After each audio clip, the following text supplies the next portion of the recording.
Right. Hi, everyone. My name is Jim Gardner, and I am Senior Director at the Wall Street Journal Barron's Group, and I head up all of our intelligence for the tech, the media, the telco, the finance, and the B2B categories. And I'm joined on stage by Yogesh from iResearch. They've got a booth here. Good afternoon, all of you. Yeah, I know. And I'm going to let Jim start with his presentation. I'll come at the end and take ahead. Perfect. So over to you, Jim, to do all your magic. I know he doesn't realize once you get a mic on me, it's going to be hard getting me off the stage. So anyway, we at the Wall Street Journal Barron's Group, we have this intelligence group that helps our clients understand what makes our readers tick, right? In every facet of their lives, in every platform that we serve.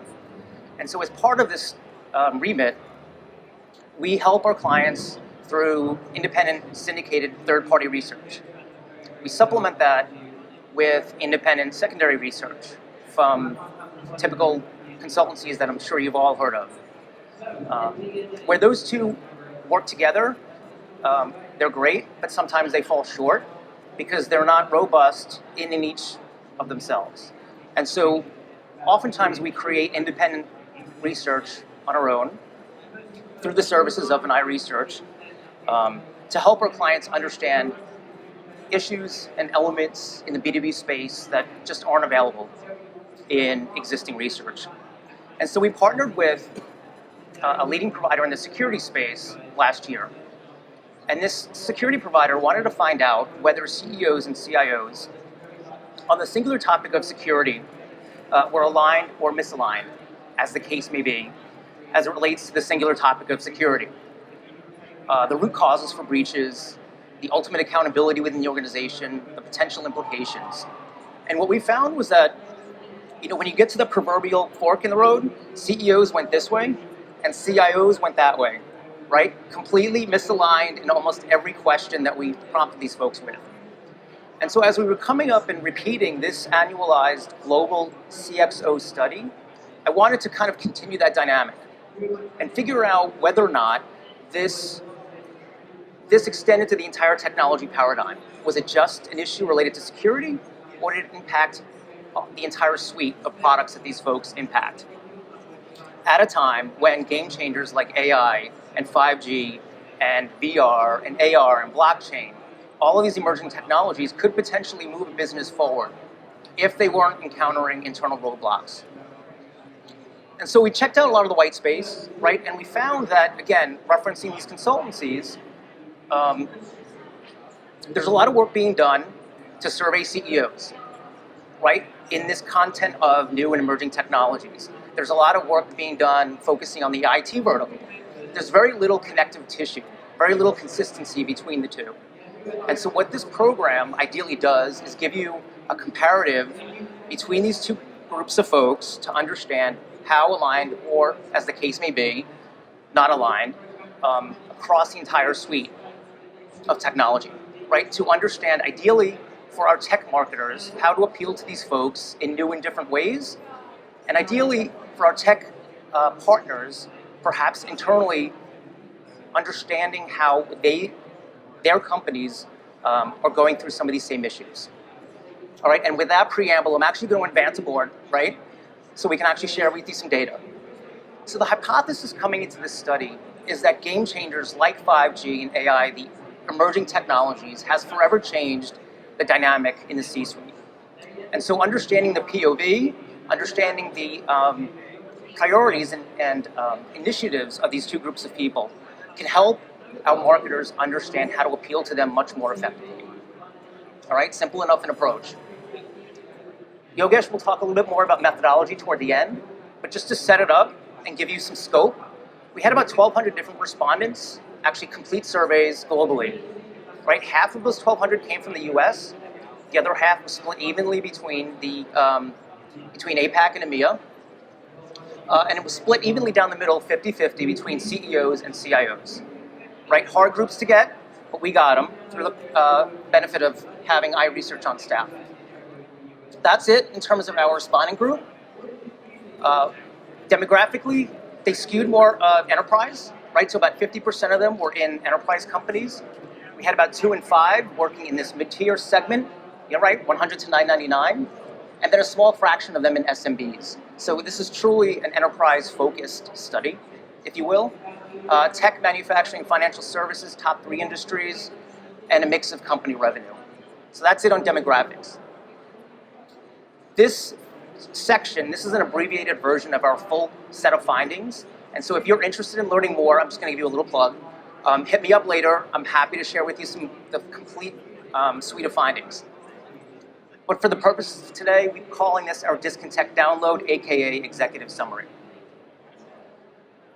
All right, so the first question, just right off the bat, asked folks, our CEOs and our CIOs, whether they felt the roles of the other were changing to reflect their own position, right? And so we had about 9 in 10 CEOs actually raise their hand and say, yes, I feel my CEO is impacting broader business strategies more than ever before, right? How do we feel about when we change that dynamic?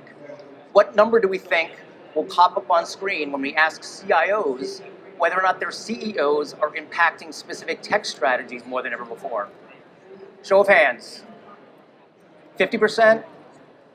40%? 20%? It's identical.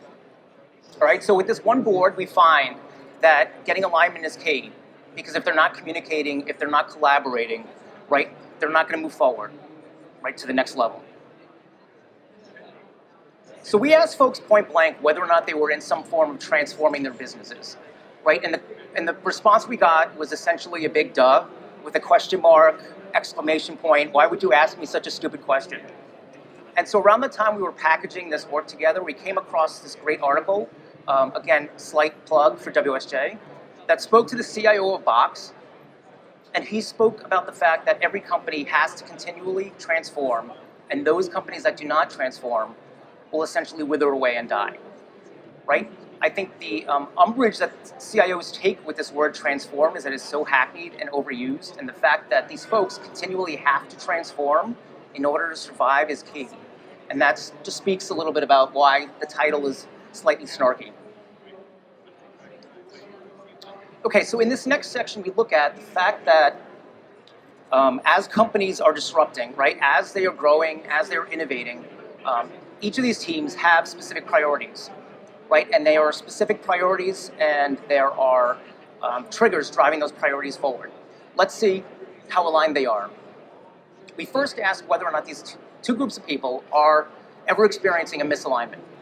And we found that 2 in 3 CEOs, 2 in 3 CIOs raise their hand again and say, yes, we have experienced this, right? They agree, they disagree. And so we find here that, again, it's key that we get these two groups communicating more often. We're going to say this one is aligned. Now, playing devil's advocate for a second, right? In verticalized businesses, in large enterprises, shouldn't CEOs have different priorities than CIOs? Well, the fact is we've already shown you that CEOs are acting more like CIOs, CIOs are acting more like CEOs, right? And so that, in and of itself, I think is reason enough to think that alignment is key. The fact is that when coupled with this percentage, this 2 and 5 percentage, the minority of folks that we spoke to actually consider their companies today to be disruptive. And by disruptive, we mean innovative and focused enough to thrive in a competitive environment, right? So fewer than 2 and 5 would actually agree with that statement today. And so that, coupled with the fact that each is playing in each other's sandbox more than they ever have, is critical for us to get these folks aligned and communicating. All right, looking at the top transformation initiatives for the year ahead, we're finding the CIOs on the left, the CIOs on the right, the rank order out of about 13 that we tested. And so all in all, the orders are fairly similar, right? Financial growth is top 3 for both groups. New tech pilots, top 2 for both groups. And this concept of customer experience and marketing, top 3. The relative importance is slightly different. So at a 95% confidence level, financial growth is higher for CEOs. New tech pilots is higher for CIOs. The one element here that is the disconnect is, again, a harbinger of things to come on this concept of security. Huge disconnect here between these two groups. Top 2 ranked CIOs, distant 6th for our CEOs. So this we find, I think, should be a critical CIO priority, getting their CEOs educated and up to speed with anything impacting their company, potential breaches, how to remedy those breaches. We're going to say this one's partially aligned only because of this gold-shaded rectangle right there. Now, looking at the triggers that are driving those initiatives forward, advancements in new technologies, top box for both groups. Again, slightly higher emphasis for CIOs. CEOs are more concerned about their customers ultimately, they're more concerned about competitive threats, and they're more concerned about releasing new products. CIOs, their top two priority, of course, tech, advancements, and then improving infrastructure. The fact here, though, the rank order is fairly similar. So with the triggers driving those initiatives forward, we're going to say that those are aligned. Now, looking at the overall priorities, these are the 12 or 13 that we tested, and there were only 4 of them: legacy infrastructure, compliance, enterprise resource planning, and networking, that were similar, that were within that 95% confidence level. Everything else was significantly different. And so this here is, again, a disconnect where there's a significant difference in security, a significant difference in CRM, with our CEOs kind of mired in that customer space still. Big data, big difference there. Cloud computing, significant difference there. And with all of our emerging technologies, a disconnect. Okay, this quote from an actual respondent actually tees off the next section on roadblocks that come in and present these folks with challenges, right? The CEO is too set on keeping the status quo. The CIO has done a poor job of marketing to them. So here, looking at the roadblocks we tested out of a total of 11, right? These were the top that popped. And so on the CIO side, they're looking more inward. They're thinking that it's an education issue, right, within their companies. They're thinking that it's the legacy. They don't have the legacy in place that they need to get to that next level. They're looking at resistance to change. Okay, those are their top 3. For our CIOs, right, they're, again, laser focused on security, and they're not feeling the love between their business team, right? There's a small minority of them thinking that there is this lack of collaboration, right? That's a top 2 issue for them, whereas it is a distant 7 for our CEOs. And so I think the imperative here is that training internal teams obviously is key, right? Whether it's perception or reality, these guys need to be at the next level, right, to get to that disruptive stage. And CEOs need to be engaging their CIOs much more often, much earlier in strategizing on the business side, right? Because again, they're not feeling it. That one is misaligned. Okay, so this is my favorite part, actually. I'm partial because once we cover off of the roadblocks, we then ask folks to indicate who is most responsible within the company for those roadblocks. Is it primarily or predominantly or exclusively the CEO? Is it primarily or predominantly or exclusively the CIO? And in almost all cases, the CEO considers themselves to be most responsible. And the CIOs agree, right? So they're both pointing fingers at the CEO, with the exception of data privacy. So, and again, another sign that this is minimized by CEOs, data privacy comes in as being ascribed to that CIO primarily. And so how I think the key with this point, if you're targeting exclusively a CIO or an IT vertical in your marketing efforts, you really need to broaden that out, because these folks right here are just as influential in the decision-making process, right? And they are that roadblock that you need to overcome. All right, the 5th barrier, which is interesting, is IT infrastructure. This is the one where everyone felt that they were most responsible. 3 in 5 CEOs, 3 in 5 CIOs. And so as it relates to any kind of product that you might serve that would help to improve efficiencies or infrastructure, servers, networking, of course, you need to appeal to both groups equally, because they both think they're most responsible. Again, that one is misaligned, especially at a time when it's a top 2 priority for both groups. It is incumbent upon marketers to reach out to both. All right, so this next section takes a look at emerging technologies and the fact that as these emerging technologies are more prevalent, security becomes a deeper concern. Okay? AI, we tested a number of different technologies: AI, 5G, IoT, AI, AR, VR, blockchain, robotics. And AI was the #1 ranking in terms of providing this greatest business benefit, which is good news, right? It's the buzzword, right, of the moment. The challenge here is that CEOs, only a small minority of them actually have an understanding of what it's going to do for their business, right? 1 in 4. And consequently, only 1 in 3 actually prioritize it for this next year. And so 1 in 3 of our CEOs are considering it a priority. 9 in 10, according to Gardner, of CIOs are planning to implement AI-infused technologies by 2022. And so getting these folks case use studies on how AI can be implemented for their companies should be incumbent upon all of our tech marketers.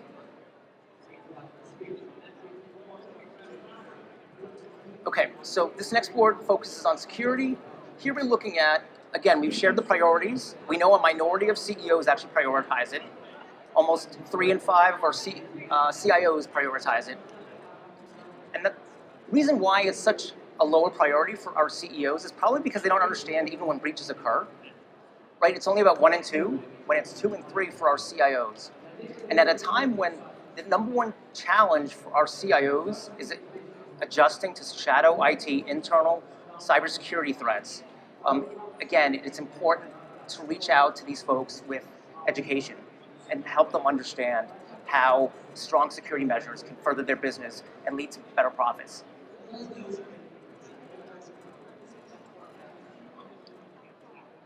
Okay, so while CEOs deprioritize and they don't understand rather, the potential implications before they happen, they're brought up to speed fairly quickly once security breaches do happen. And there's a variety of consequences, right? Half have experienced disruption to their operations. 2 in 3 have either had reputational damages or costs of investigating, right? Loss of customers impacted about 1 in 4, as has increased insurance costs. So a variety of consequences, a lot of them related to costs, very important for getting these folks aligned. At a time, according to IBM in their own research, when it takes nearly 200 days to even identify when a breach has occurred, and then about 4 million, 5 million to remedy it, again, it's hugely important to get these folks on the same page. Okay, so as new technologies emerge and security becomes a deeper priority, I think it's important for vendors, for marketers, right, to build trust with their collaborators, with their customers. And so when we ask folks to indicate among the 13 or 14 different attributes most important in new onboarding vendors, trust comes in #1. It always has. We've asked this question every year going back in a variety of studies. It has always been the #1 issue. Not costs, not customer service, not custom solutions. It's always been this concept of reputation and trust. And right, so building that trust is important. Partnering with vendors or media partners, as the case may be, that are trusted, right, should be important because that alignment is key. So we're going to say that one again is aligned. So my recommendations today, before I hand it over to Yogesh, right? Have I been taking my time? Ensure lines of communication between both of our offices are open, clear, and collaborative, right? Every company is or should be evolving. How your product or service can further this transformation should be key to your marketing plan. Appeal to both teams, I can't stress that enough, as both are influential in the decision-making process. Offering clear strategic benefits to use emerging technologies would be highly valued. Educate the entire C-suite on the importance of strong security measures. And then find ways to build trust with your partners, your customers, right, your collaborators. Validate your POV with independent, respected resources and align with partners that evoke that concept of trust. Thank you. So thank you, Jim. Pretty interesting, I think, what the study is. I think, our reading of the study was gone are the days we really call chief executive officers. I think now in are the days where we really should call chief everything officers, because I think CEOs need to know a lot of more things than what they should. But when Jim and his team actually came to us, asking for this particular study, we were particularly challenged at how are we going to reach at CEOs $1 billion plus. And I think we probably do a few dozen studies annually with him and his team across the world. So I think that's where our team started doing and identifying whom can we reach around across the world. And given this spread is across many different countries, many different job titles, a lot of different industries, but we were particularly challenged of reaching CEOs, because CEOs are CEOs. It's very difficult to get to reach to them. But our team set up a panel of respondents across the world, and it took us about 4 weeks for us to reach out these different people. And with the constant follow-up with them via online and via telephone, we could get all of these responses within the time, so that Jim and his team could actually go and prepare the reports and then, of course, come up with something like this. But if you want to really hear a little bit more about how we actually do research, how we really get them to deliver the research, and how Jim and his team can actually utilize this research, come and talk to us in the stand next. Pick up one of us, and we'll probably be happy to answer any questions that you may have. So thank you once again, and if you have any questions, feel free to ask to Jim and me. I know we are standing between you and lunch, but feel free to ask any questions if you have. Thank you.